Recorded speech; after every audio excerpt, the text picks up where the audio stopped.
Welcome once again. Now I'm going to revise two chapters from economics.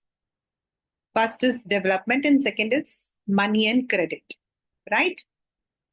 तो जो हमारा पहला चैप्टर है that is which says कि how do we access development and उससे पहले हमें ये पता होना चाहिए कि डेवलपमेंट किसे बोलते हैं. Is the definition of development same for everyone? So development means growth or increase, improvement. Development can be in any sphere, in any area. And economic development is when in a country, in an area, the quality of life increases. The income increases. Income increase होगा तो you are able to take the services. Services लोगे, goods लोगे तो अपने आप ही quality of life भी increase होता है.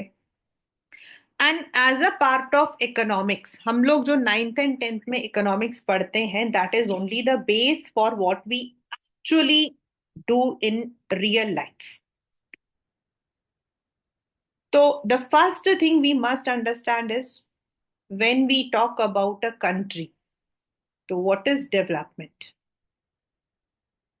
Which countries we call as developed, which countries we call as developing, what is the criteria. तो एक सबसे important चीज as a it can be a 1 marker question or a 2 marker question. Different people have different goals. Means for a farmer development is betterment in technology regarding agriculture. For a doctor, it is regarding his own area. तो हर एक इंसान का जो developmental गोल होता है वो अलग होता है. For a student the developmental goal means better opportunities in education. For a teacher it might be better opportunities in her career. तो different people, different goals. Boys have something, girls have something. A rich farmer wants something, a poor wants basic needs. तो different people, different goals. और आपको example के साथ लिखना है class 10. And sometimes what is development for one may not be for other or even detrimental. मतलब एक इंसान के लिए जो डेवलपमेंट है दूसरे के लिए वो डेवलपमेंट नहीं होगा. एग्जाम्पल द नर्मदा बचाओ. Why people are having this movement? Because for them it is disastrous. उनका जो लाइफ है वो खराब हो रहा है, एक्वेटिक लाइफ खराब हो रहा है.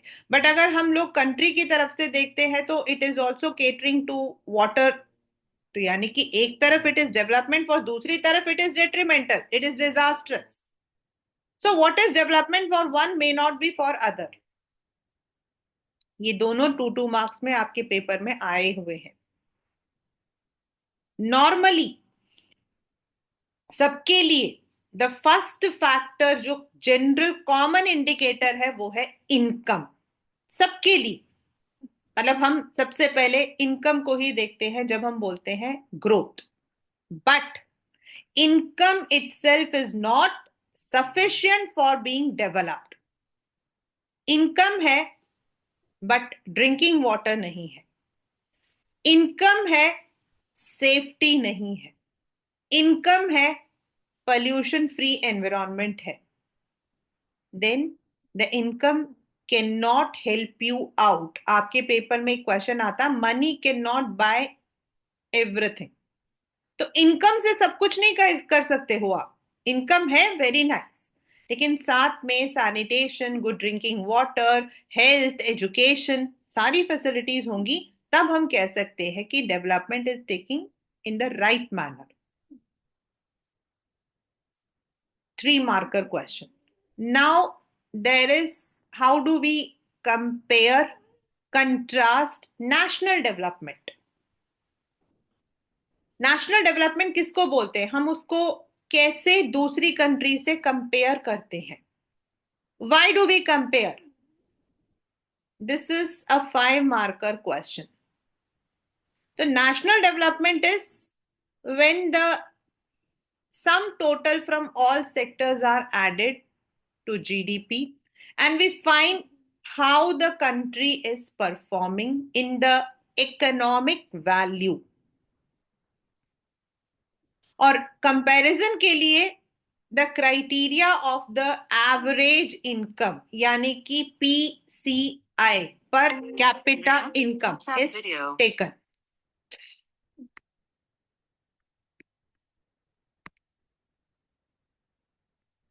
Now when we compare average income तो सबसे पहले हम निकालते हैं PCI, a 5-marker question. Per capita income यानी कि capita here is per person, तो हम उसको करते हैं total population, sorry total income upon total population. I've written it on the opposite side. It is total income upon total population.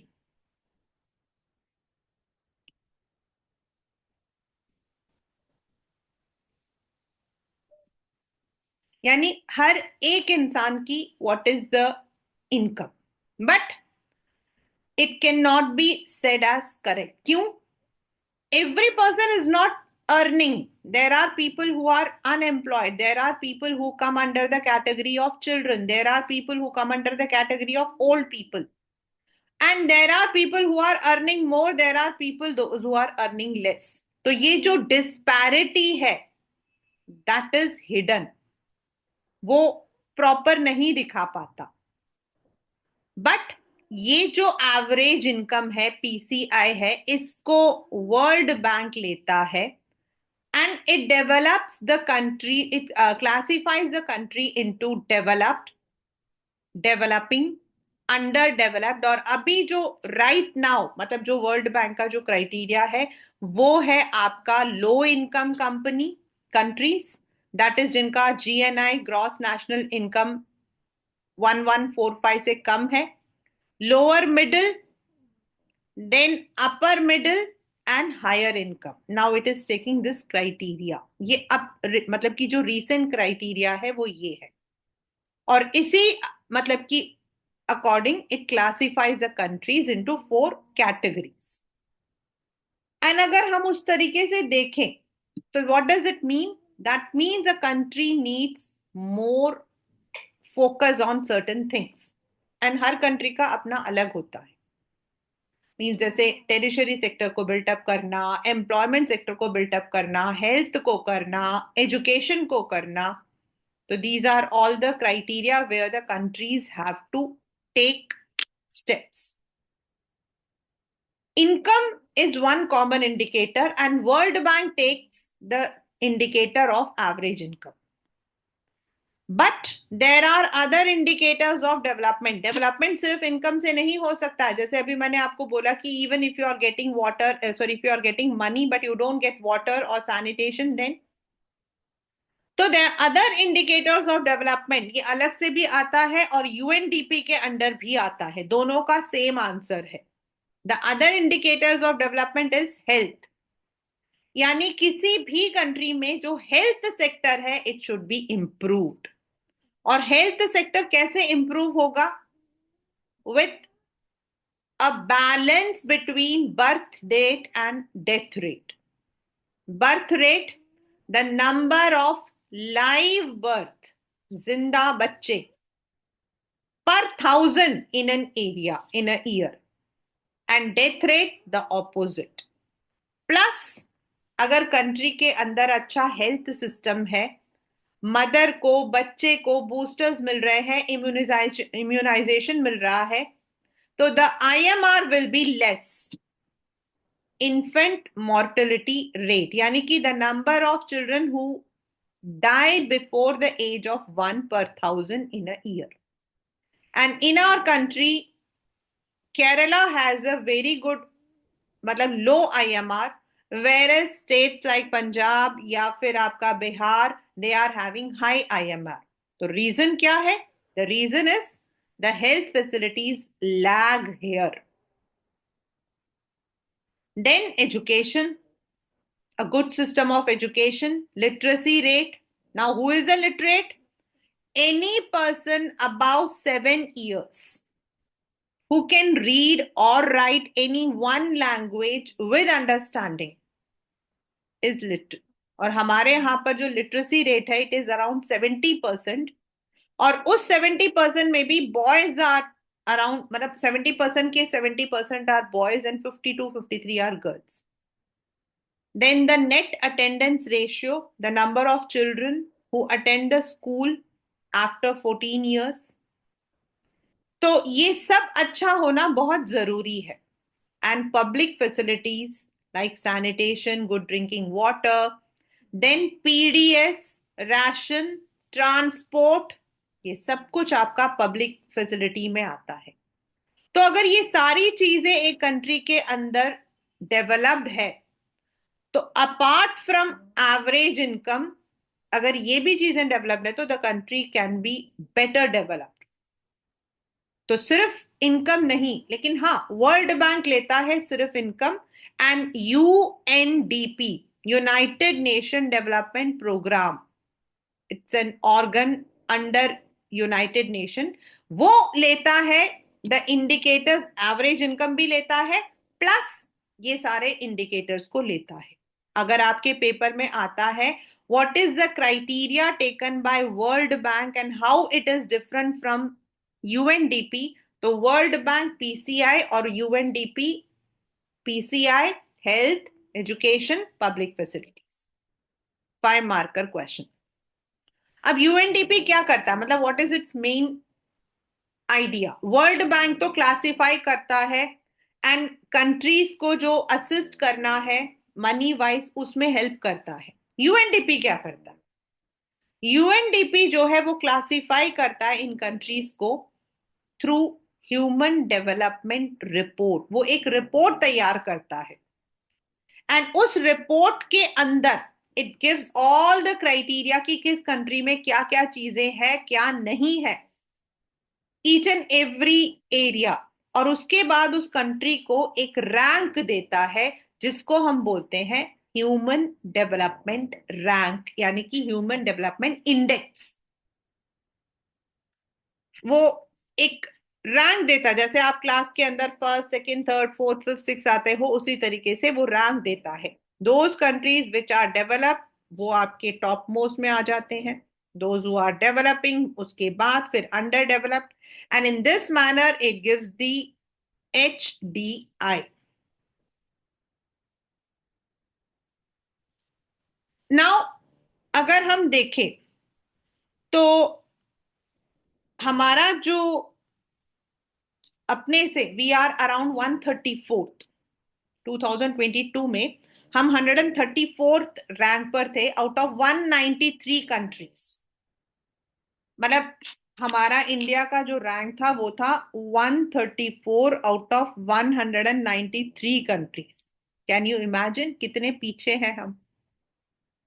And हमसे better Sri Lanka है जो कि it's a very small island और उसके बावजूद it is on 73rd.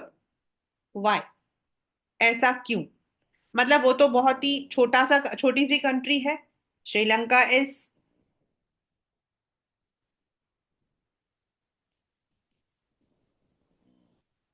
it is 73rd and why we are 134th? Because Sri Lanka has invested more on education and health. वो लोग जो है ह्यूमन डेवलपमेंट पे, यानी कि ह्यूमन डेवलपमेंट मतलब एजुकेशन और हेल्थ सेक्टर में ज्यादा पैसा खर्च करते हैं. इसीलिए इंडिया इतने बड़े नेशन होने के बावजूद इट इज ऑन 134th, क्योंकि हमारे यहाँ health and education sector is lagging and Sri Lanka is मतलब कि putting their more focus on these. ये पेपर में क्वेश्चन आया हुआ है. अब ये तो थे हमारे सारे criteria of what is development, how development should B.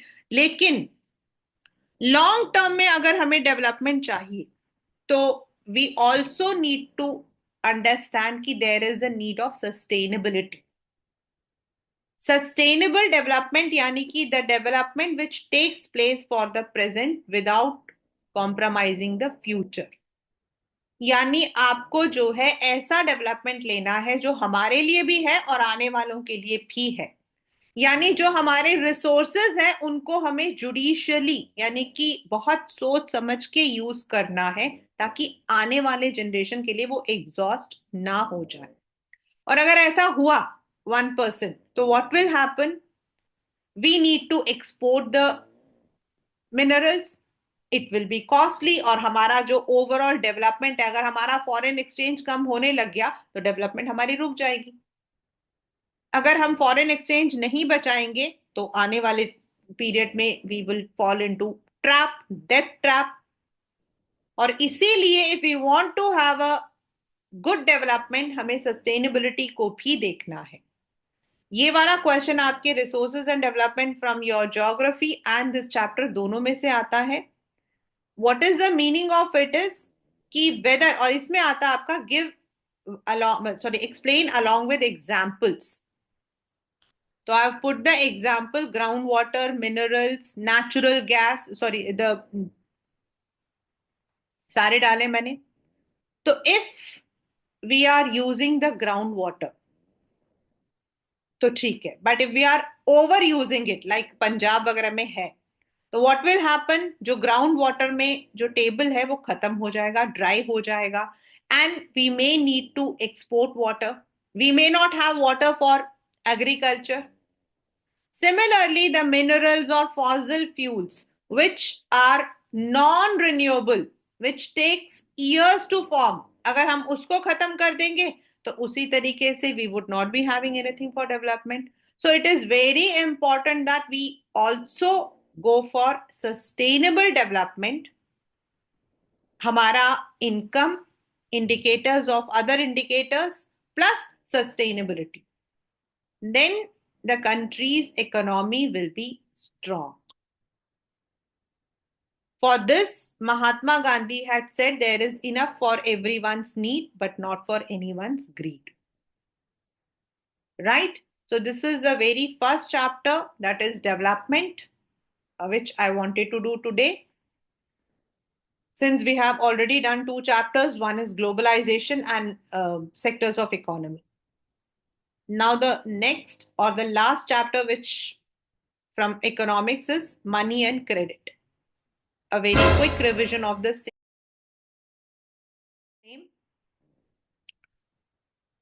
Money and credit दोनों इंटरलिंक भी हैं और दोनों सेपरेट भी हैं।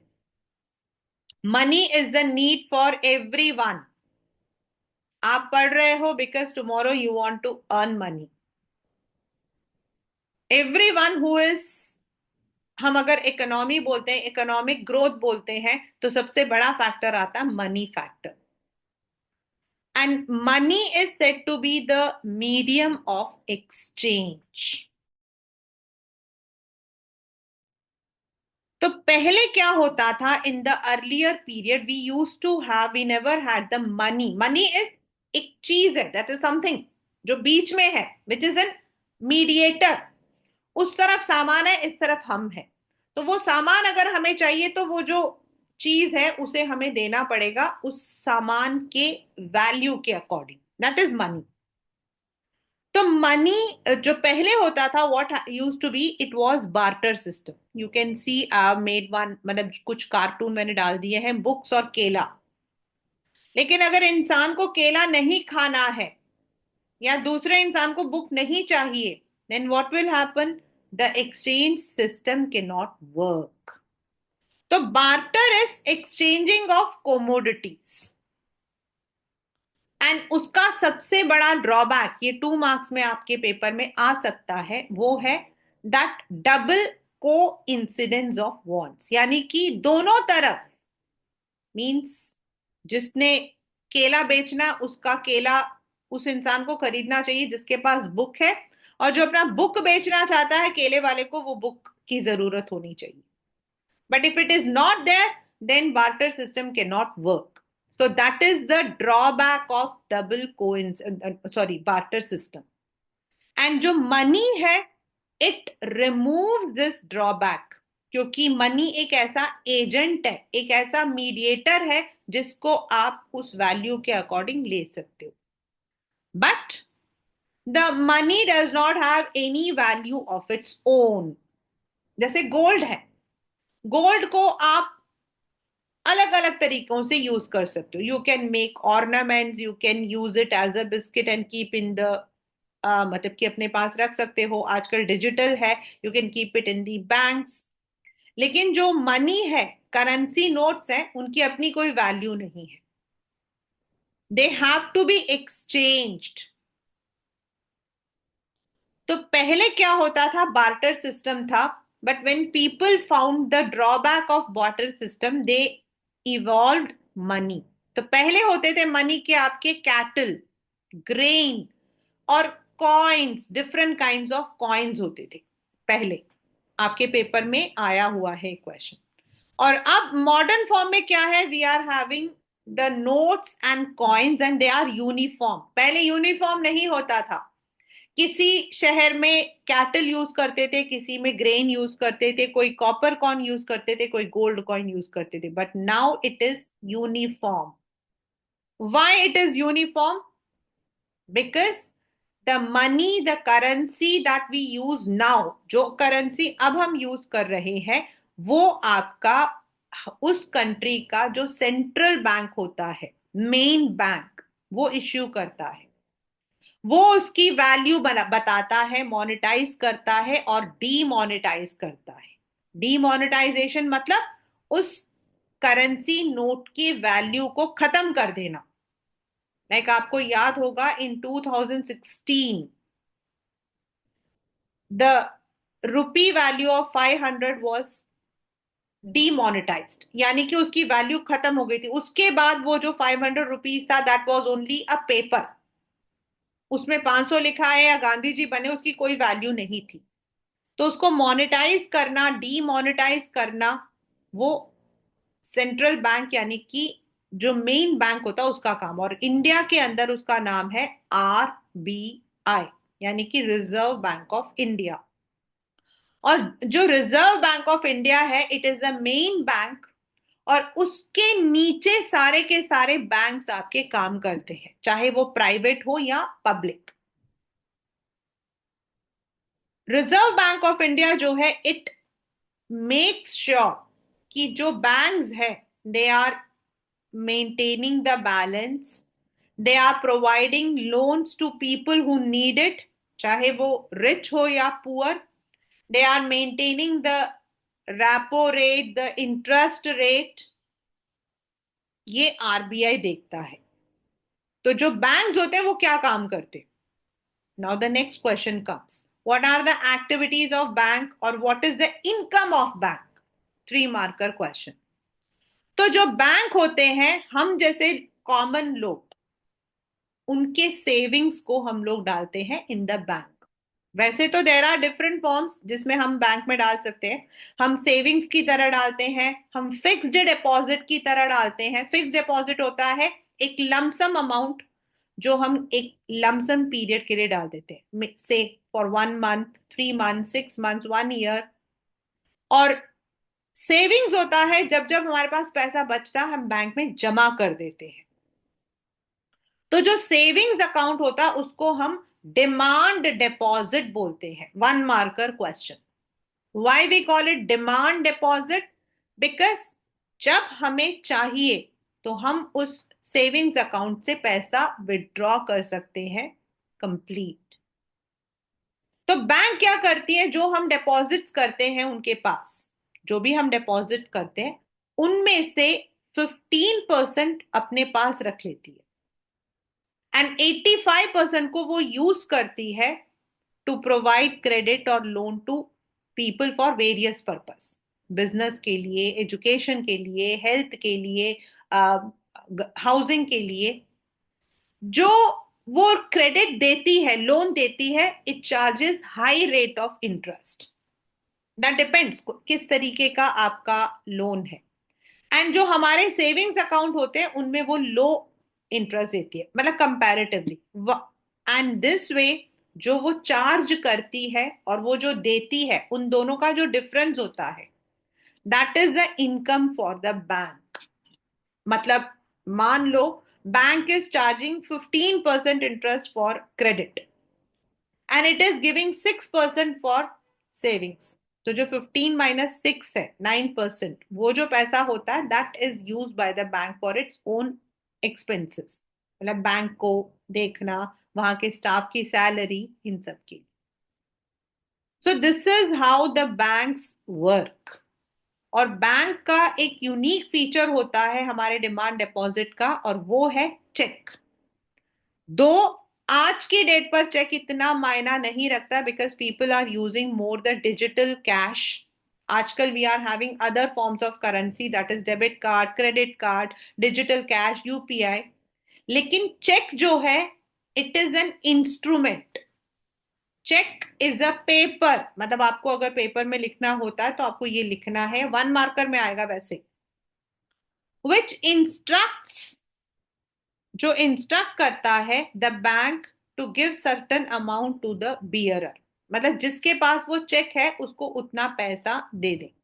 जैसे मैंने एक चेक इश्यू किया in the name of my student, तो जब वो स्टूडेंट उसको लेकर जाएगा बैंक में, तो बैंक उसको मेरे अकाउंट से उतना पैसा निकाल के दे देता है. So that is cheque. तो जो अभी हमने पढ़ा दैट बैंक जो है अपने 85% मनी को क्रेडिट या फिर लोन में देते हैं. And there are different kind of credit. Means credit card is a credit, then housing loan, education loan. तो जब हम ये लोन्स लेते हैं तो banks have certain terms of credit. हमें कुछ डॉक्यूमेंट्स देना पड़ता है अपना आइडेंटिफिकेशन के लिए, हमारा इनकम प्रूफ देना पड़ता है. देन द बैंक्स किस चीज के लिए हम लोन ले रहे हैं, लाइक एजुकेशन लोन जो है थोड़ा चीपर होता है as compare to personal loan. तो द रेट ऑफ इंटरेस्ट, हमारी रीपेमेंट कैसे रहेगी, कितने महीनों में रहेगी, हर महीना हम कितना देंगे, equated monthly instalment. And bank हमें लोन देती है against any collateral. What is collateral? Any asset for mortgage, कोई ऐसी चीज जिसको हम बैंक में गिरवी रखते हैं. In the rural areas it might be the cattle के जो पेपर होते हैं वो होते हैं, एफडीज होते हैं, शेयर्स होते हैं, घर के जो कागजात हैं, व्हीकल के जो कागजात हैं, दे आर ऑल कोलेट्रल. ये सब आपके 1 मार्कर में आता है. तो इस तरीके से बैंक जो है taking all these terms of credit, ये 1 मार्कर में या फिर आपके आइडेंटिफाई करके जो क्वेश्चन है उनमें आता है. It's called as terms of credit, यानी कि किस टर्म पर वो आपको क्रेडिट देता है. लेकिन in the rural area bank जो है क्रेडिट इन मतलब कि नहीं दे पाता. Why? Because in rural areas many people don't have the income proof, they don't have the collateral, they don't have the proper documentations. और इसी वजह से क्या है कि वहां पर the people take less loan from banks, whereas in the urban areas जो लोग होते हैं they take more loans from banks क्योंकि उनके पास सारे डॉक्यूमेंट्स होते हैं. बिसाइड्स बैंक के अलावा अगर हम कहते हैं फॉर्मल क्रेडिट, तो कोऑपरेटिव्स भी देते हैं. What are cooperatives? कोऑपरेटिव्स होते हैं पीपल हु कम टुगेदर, जैसे हम सब मिल के आए और हम लोगों ने जो है एक कोऑपरेटिव बनाया, और हर एक इंसान को कोऑपरेटिव में ज्वाइन करने के लिए कुछ फीस देनी पड़ती. उसके बाद दे pool the money and help each other. Both cooperative and banks come under formal source. Why it is coming under formal? क्योंकि they are supervised by the government of India. Whereas in the rural areas, people go for informal sources. Now, what is informal source? Money lenders, traders, relations, friends. There is no fixed interest for them. They can charge high, they can charge less. They may or may not take collateral. and sometimes they even exploit. They do not follow any rules. Whereas जो formal होता है banks या cooperatives, ये government of India के under आते हैं. There are certain rules किस percentage पे कौन सा लोन दे सकते हैं, what should be the tenure of loan, सब कुछ आपका प्रॉपर बना होता है. लेकिन रूरल एरियाज के अंदर इनफॉर्मल सोर्सेज हमारे बहुत कम है. And it is very important that we need to increase formal sources in rural areas also, so that people don't fall into debt trap. Debt trap मतलब जब वो इनफॉर्मल सोर्सेस से पैसा लेते हैं तो कई बार वापस नहीं दे पाते हैं due to higher interest, and at that time वो लोन के ऊपर लोन ले लेते हैं, एंड उसके बाद उनके पास जो थोड़ी बहुत जमीन या कुछ होता है वो भी चला जाता है. Sometimes they fall into the debt trap. And in a business हमारा जो क्रेडिट है, it plays both positive and negative role. तो क्रेडिट का होना भी जरूरी है. हम ये नहीं बोल सकते क्रेडिट क्यों ले रहे हो. क्रेडिट का पॉजिटिव एंड नेगेटिव दोनों रोल्स है. 3 marker, very important repeated question. How it is a positive, मतलब लोन भी कोई पॉजिटिव होता है. यस, अभी recently Reliance has taken a very huge amount of loan from a very famous bank. Why? अगर आपके पास क्रेडिट का मतलब ये नहीं कि आप सिर्फ पैसा जो है, आपके पास पैसा नहीं है इसलिए आप पैसा ले रहे हो. Sometimes to expand your business you need credit. तो जब आप क्रेडिट लेते हो और उसको टाइम से वापस कर देते हो एंड अपने लिए प्रॉफिट भी बना लेते हो तो credit is positive. For example, if a businessman is taking loan, he may take the loan from friends, he may take the loan from bank, and he earns a profit, and then after earning profit he also gives back to the lenders. जिन्होंने दिया उनको वापस कर देते हैं. Credit is positive and most of the business run on this system. But credit may be negative in the rural area. जो मैंने अभी आपको debt trap का बताया, the person may take the loan, he or she may not be able to return it back, and loan के ऊपर loan आ जाए and the person may fall into debt trap. तो credit is both positive and negative. लेकिन अगर credit is given on a cheaper rate, like banks हमें देती हैं, business को बैंक्स चीपर रेट पे देती हैं, तो उससे क्या होता है, बिजनेस आपका एक्सपैंड होता है and they also contribute to the economic growth of a country. बहुत इंपॉर्टेंट क्वेश्चन है. The last but not the least, when we talked about informal source, we talked about rural India. तो rural India के अंदर एक system और भी होता है और उसको हम बोलते हैं SHG. 5 मार्क्स का क्वेश्चन आ सकता है. SHG is self help group. They are also called as micro finance. Micro मतलब छोटा, बिल्कुल बिंदी की जैसा. दो दे आर इनफॉर्मल, क्योंकि self help group is not form deliberately, but क्या होता है 15-20 लेडीज होती हैं mostly. They make a group, get themselves, मतलब कि उनके पास जो सेविंग्स होती है, डिपेंडिंग किसके पास कितनी सेविंग्स है, 25 से 100 रुपीज, ज्यादा नहीं, और उसको पूल करके आपस में एक दूसरे को हेल्प करती है. एंड देन जो टर्म्स होते हैं, रेट ऑफ इंटरेस्ट, किसको देना है, कितना देना है, everything is decided by group members. इसमें जितने पॉइंट्स लिखे ना, सब कुछ आपके 1 मार्कर में भी आया है और टोटल 5 मार्कर का क्वेश्चन भी आया है. Besides the money, they also discuss about health, domestic problems, जो बाकी चीजें होती हैं उनको भी डिस्कस करती हैं. And if they have registered themselves with the ग्राम सभा, they are regular, मतलब 2-3 साल से वो लोग जो है इस तरीके से काम कर रहे हैं, तो बैंक्स उनको लोन देती है विदाउट कोलेट्रल. मतलब उनको किसी चीज को गिरवी नहीं रखनी पड़ती है, लेकिन उस ग्रुप को देती है. It is not given to any individual, it is given to the group. और वो जो ग्रुप है it is responsible for returning back the loan. और इसीलिए because the group works together it is called as a building blocks of rural India. और India में हर आपके विलेज में कई सेल्फ हेल्प ग्रुप्स हैं which have been helping in the micro finance. छोटे छोटे, ज्यादा पैसा नहीं होता, 5,000 10,000 मैक्स टू मैक्स 50,000। जैसे कोई सीड्स खरीदने हो, मशीन खरीदनी हो, इस तरीके के जो छोटे छोटे उनके जो रिक्वायरमेंट होती है उसके लिए they finance on themselves. So this way we can see that money क्या चीज है, कितना है। मतलब अगर हम सेल्फ ग्रुप बोलते हैं, फॉर्मल सोर्स बोलते हैं, everywhere it is money which is working.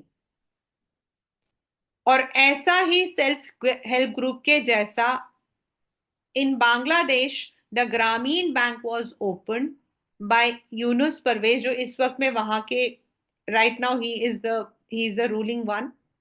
उन्होंने स्टार्ट किया था। He is also a Nobel prize winner.